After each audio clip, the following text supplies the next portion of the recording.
Alex over at ABR Houston. We've got some cool ideas to be able to still work on your car, even though we're having a little bit of social distancing issues.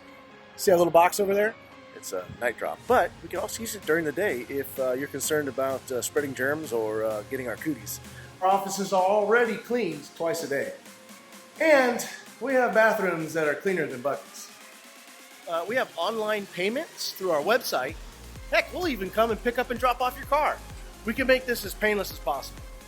Every key will be cleaned and sanitized before they go to a technician, and then again before they go back to you. Before we work on your car, we're going to clean the steering wheel, the shifter, and the door handle. I wear rubber gloves to protect myself from harsh chemicals. I'll also wear new rubber gloves to test drive your vehicle. And after he's done working on your car, I'm going to do the same thing, and I'm going to wipe down your outside door handle as well.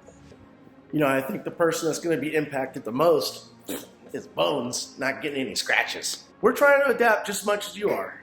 We have a 3-year, 36,000-mile nationwide warranty, tire warranties, and some of the best trained technicians here in the United States. We're trying to do what we can to make life easy for you as well.